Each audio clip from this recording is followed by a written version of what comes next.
Hi, I'm Amitai Meged, and this is Worthiness-Based Psychotherapy. Hello, I'm Ifat Raz. I'm a couple therapist and I'm happy to be with you today, Amitai, to talk about guilt, but now in relationships. Right. So, guilt is a very nasty feeling. Nobody wants to feel guilty. We hate feeling guilty. Actually, that's one of the more difficult feelings we want to avoid the most. I agree. But, although we don't like it, that's the one thing that we really inject to the other person, guilt. Every time we fight, actually, every time we argue, most of the times when couples argue, they blame each other and they give guilt feelings to the other person. So I feel guilty, and most people, when they feel guilty, they do one of two things. Either they please the other person. This is what I used to do. I wanted to please my wife. You immediately take in whatever was said to you. Right, without thinking if it's right or wrong. I just wanted to feel loved again and belong again. And get rid of the wrong feeling. And get rid of that horrible guilt feeling. Another way to get rid of this horrible feeling is to push it away. It's just to not listen to it, not listen to my spouse, to my wife. Or disconnect. Or disconnect, right. Detach or something like that. And both show that the person does not know how to deal with guilt. Most of us do not know how to deal with guilt. Actually, society tells us that we don't need to deal with guilt. Guilt is wrong, you don't need to deal with guilt, just forget it. That's what usually people say. I want to give a different suggestion. I want to suggest that the person who is grown up, who is mature, knows how to deal with guilt. He knows how to do it. We'll speak about it shortly, how to do it. But this is actually the message of this talk, that we can deal with it and in a right way. But maybe before that you can give us example, because the last chapter we talked about the id and the superego as main players in guilt domain. How does it look in couple and relationship and fights? Right. Yeah. So what happens in fights is that you either you blame your partner for being dominated by his id or her id, or you blame them for being too dominated by the superego. What do I mean? When you blame your partner for being egotistical, you are impulsive, you just want what you want. You think only about yourself. Your sexuality is dominating you.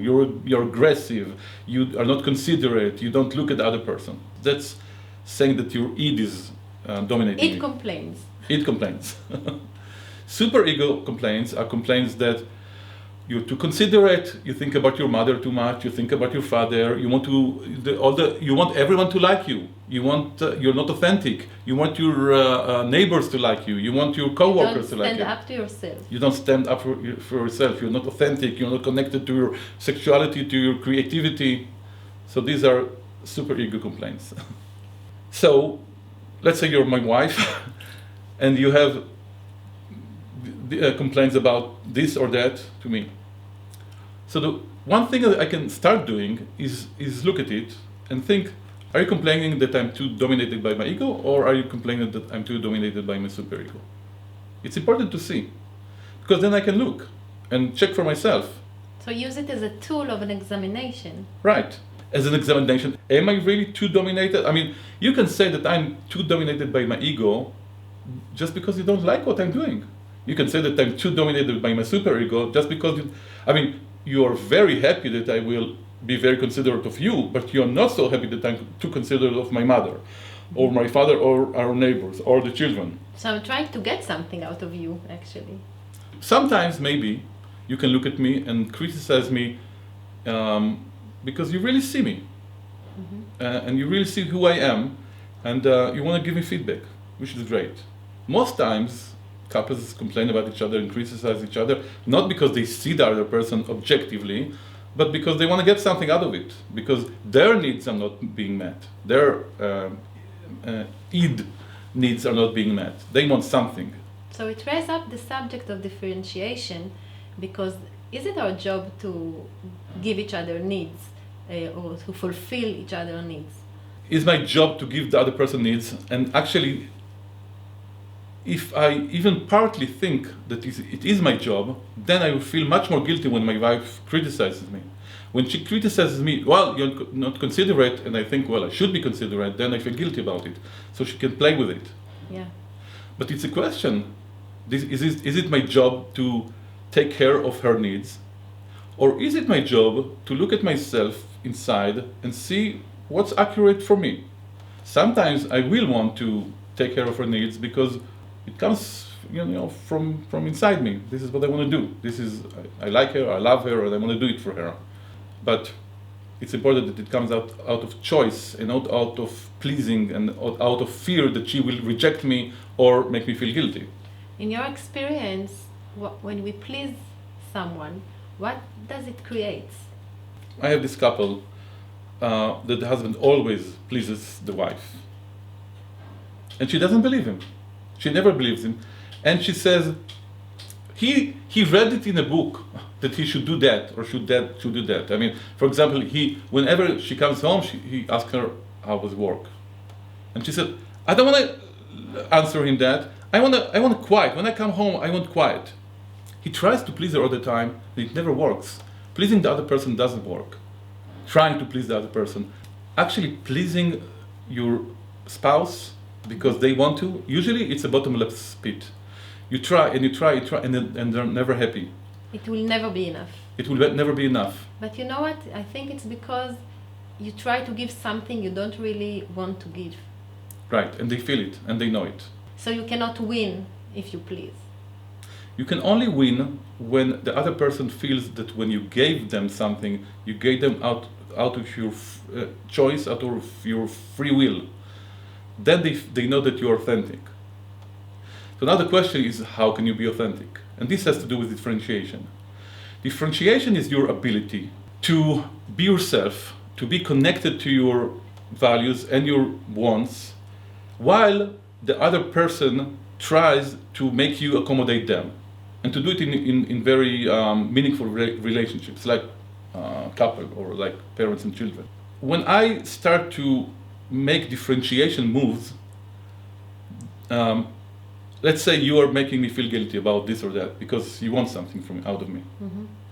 So when I try to develop my differentiation, what I do is I look inside, and there is a pause. There has got to be a pause between what you're saying to me and my reaction. So it's not a reaction, actually, it's maybe a response, or there is something that happens inside me. It's a discovery process, actually, because when the question is arising, you have to check it out. You cannot just spit something out of you so the other person will be pleased. So it's a journey inside. Exactly. I mean, the two other options are very childish. The option to please is very childish, and the option to push away is very childish. Both of them come from your inability or your difficulty in handling guilt. Now, a person that can handle guilt, he's not afraid of guilt. Okay, so you blame me. You blame me, okay. I'm not a child. I'm not going to be ruined by your blame. I can feel the guilt. I can see it. I can even breathe. Breathe that guilt in and have a moment with myself and see, well, what are my values? What do I believe in? What do I want to do about your blame or about your want or about your need? Do I want to fulfill them now or later? In what way? What is accurate for me? So now there comes a choice comes inside, and when I choose something, it comes from my authenticity. It doesn't come from reacting, it comes from inside me. So maybe it's also on the other side, the one that blames also needs to do the same checking, the same examination. Before we blame the other person, we check why we do it and if we have a special need to be fulfilled. And the journey can go the other way as well. It can go the other way as well, and maybe this is another chapter that we should do about for people who are very critical and very blaming. But in this video, I don't want the person who is blamed, who feels guilty, to hear what you said now. Okay. I'll tell you why. Because I don't want, let's say it's the wife who is critical, who is blaming.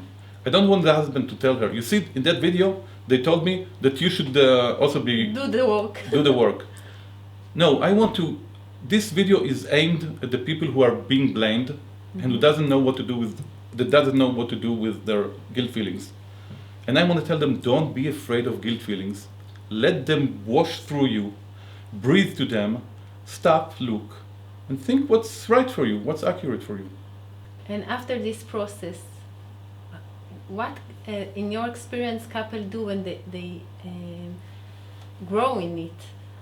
How does it look different? You get two mature adults that are connected to themselves and do with each other what they choose to do.